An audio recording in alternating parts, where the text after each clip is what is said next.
Greetings, everyone. Professor Zeeb here, and welcome to our next audiovisual lecture. I hope you're enjoying the class and are able to access all the lectures okay. So we are actually going to move on to our next stage, which is early childhood. So we've moved on from infancy to this next one. Early childhood, considered to be to the end of infancy to about 5 or 6. So in other words, what we're talking about is preschool leading up to kindergarten, possibly first grade. All right, let's talk about some of our highlights for this particular stage. In terms of the growth rates, obviously children are still growing immensely fast, but it does slow down compared to infancy. So in other words, they're still growing pretty fast compared to other life stages, but when we compare it to infancy, it's starting to slow down. We can expect children to grow about 12 inches during this stage, so about 2.5 inches per year on average. And we can expect the child to gain about 5 to 7 pounds per year. We're going to find that the body proportions can continue to change. Remember, we said that at infancy, the head is absolutely huge. So we're going to find that during this stage, legs are growing extremely fast and will make up about 45% of their body length by about age 6. So about the end of the stage, we would expect that. Most children will have their baby teeth during this time, and even will begin to lose them. Once again, there's a lot of variation in that, but on average, we would see that. We're going to find that there's rapid growth in the brain. So that's a major development during this stage, is that the brain is continuing to develop. Remember, in infancy, those rates are immensely fast. Brain is still growing and becoming more complex, and we're going to look at some of those changes. Diet and exercise are going to be very important. You know, that's important for any stage that we talk about, but the experts are recommending about 3 hours of exercise per day for children of this age. So you want to get them out and active and off their screens and things like that. Keep in mind that diet is very important because it's going to influence things like skeletal growth, body shape, and even susceptibility to disease. So it's very important to make sure that they're eating a well-balanced diet and are continuing to exercise. All right, so let's get in specifically with our slides here.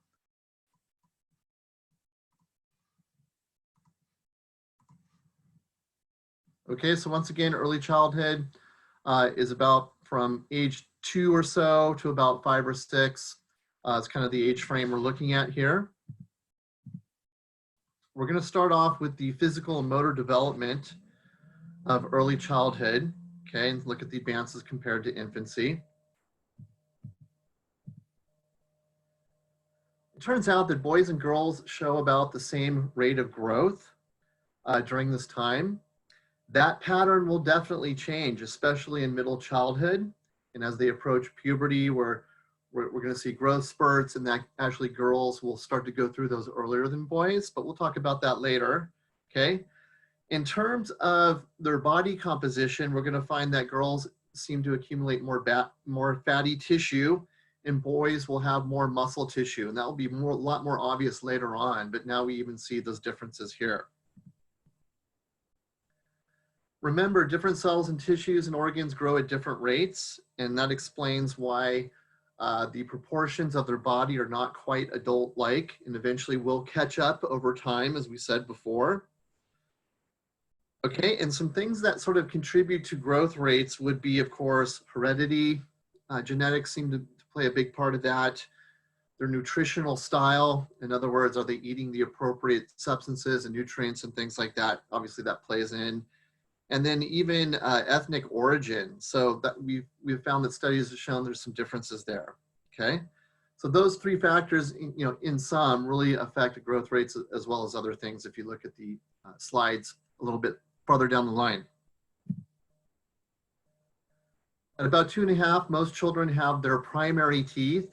Once again, most people know these as the baby teeth is what we're referring to. Remember, these are averages. There's always differences in that. And remember, they start getting them well before this. For most children, those are beginning to be lost in between 5 or 6. Remember, there's variations of this. For example, my daughter was almost 7 or 8 before she lost her first tooth. So, you know, it kind of depends on the child.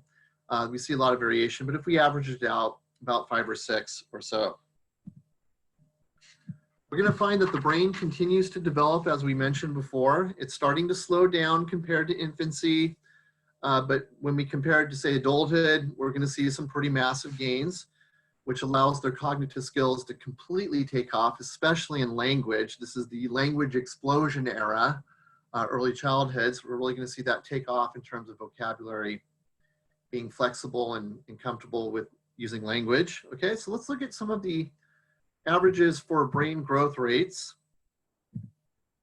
So at birth, we said the brain's about, on average, 25% developed. By 6 months, it jumps to 50%, so massive, massive gains in those first 6 months. At the beginning of this stage, we would say it's about 75% developed, once again showing that infancy has huge, huge growth rates in the brain.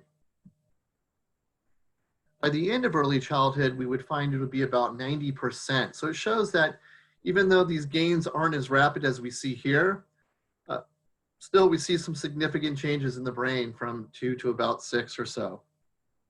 Continuing on, about 10 years, we would expect it to be about 95%. Keep in mind, we really think the brain is consistently changing all throughout the lifespan. But in terms of just natural growth rates and development, we would even expect the brain to be developing into our 20s, believe it or not. If we had to pick an area of the brain that shows really massive gains during this particular stage of early childhood, it would be this region here in the frontal lobe, known as the prefrontal cortex. So that's going to be a huge, huge plus, because that enables us to do so many things as humans. As an example, this is the part of the brain that allows us to organize our thoughts and to plan. And if you think about it, this is really what kids need as they enter into school. They're having to plan their schedule and their activities and really organize their thoughts to complete assignments. So this obviously is one of the reasons that school starts when it does, is because now kids can start to handle those complex tasks that are required of them in schooling. All right, we're going to kind of elaborate and expand on brain development next. So in general, during this stage, we're going to find that there's an increase in dendrites and synapses. Let's just kind of review a little bit. Remember, the dendrites are the branching structures of a neuron, a basic cell of the nervous system that receive information. Neurons communicate with each other. And the synapses are the gaps in between the connections of the neurons, okay? So in other words, this is where the communication happens from neuron to neuron. So if we're seeing an explosion in this area, this really shows that the neural foundation is being laid down for children during this time. So through interaction with their environment, children are forming new connections in the brain all the time. And as we have found, that if these connections are not formed, in other words, if the child is not being stimulated, they're not using certain parts of the brain will naturally prune itself. Remember, we are born with way more mini nerve cells than we'll need later down the road. So over time, these cells are sort of pruned out, if you would. We think that has to do with experience, where it helps to protect against this process and helps us to hold on to some of those cells. Anyway, the point is that these increase in dendrites and synapses, we think, are really responsible for some of the cognitive gains that we see during this time. Remember, very important to stimulate the brain of your child. Talk to them, read to them, have them think in different ways, puzzles, games, things like that, to really keep their brain sharp. This helps to protect against that natural pruning process that we've just mentioned. In other words, it's helping to strengthen their brain and create a more efficient functioning system within the neural networks. Okay, so that's very important. Next, we go to something called myelination. If you guys remember, on the axon of neurons, we find this substance called myelin, which helps to insulate the neuron to allow them to fire more efficiently, okay? So during this time, myelin continues to build up, which basically improves the speed of the neurons. Remember, they communicate and they do it very efficiently. So this myelin coating, if you would, on the axon, the tail of the neuron, allows the neurons to fire quicker and more efficiently. And so developmentally, we see that this really happens during this time. This can be very important for many different abilities, including things like hand-eye coordination, as children become better at those types of activities like physical type stuff, but certainly other cognitive type tasks. All right, we're going to go through one more section here just to kind of explain some different influences on physical development and more specifically growth in this particular case, okay? So it turns out there are several things that contribute to growth rates of children. Number one, genetics. Obviously, you've probably seen the pattern that tall parents often have tall children. So we think that growth rates and how much you grow are somewhat genetically determined, of course. Nutrition is going to play a huge part of this. Remember, this affects things like skeletal growth, body shape, and susceptibility to disease. So a well-balanced diet in any stage, but especially when children are growing, is critical. So parents need to make sure that there are healthy snacks available, that they're getting the required nutrients in their diet. Disease also plays a factor in how well children grow. For this one, typically it's more the long-term, more serious diseases that seem to matter. The short-term illnesses really aren't much of a factor, but things like bone disease, cancer, those types of more serious hardcore type diseases are the ones that really seem to matter in terms of growth rates. So we could see that the growth rate of a child may fall behind if they have a serious illness. But the good news is that we really think that even if this happens, children have this amazing ability to catch up. In other words, they go through this sort of catch-up period, as we call it, where they will go through these massive growth spurts to get back on track. So that's really promising that if you have a child that has a serious illness or something, they are not necessarily doomed. We can find that once they recover or they get treatment, they can actually bounce back relatively quickly, depending on the scenario, obviously. Psychological disturbance also plays a factor in growth rates. So to me, the main culprit here is stress. We know that stress can affect the body in many different ways.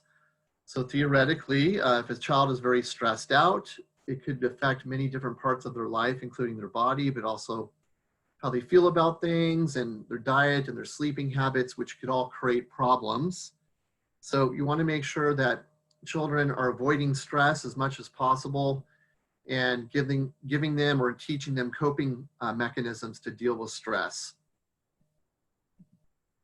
All right, this next one's really interesting, and this is the SES, or socioeconomic status, which basically is referring to the income level of the child and what sort of position in society that they have. Are they living in poverty? Are they well off, affluent, for example? So the studies have found differences in growth rates compared to different SES levels. They have found that children who come from high SES backgrounds, meaning that they come from rich homes, affluent parents, that kind of thing, tend to be taller than children who come from poverty type scenarios, or low SES, as we would say. So when you hear this for the first time, it's kind of like, wow, rich kids are taller than average than poor kids and so forth, but that's kind of misleading. I'm not saying that SES causes changes in growth rates. You have to think about it that SES influences all these other things that we've already talked about. It could be the nutritional style, or what kind of foods the child is exposed to. For example, the rich parents may be buying all organic type food and avoiding fast food because they have the money to do so.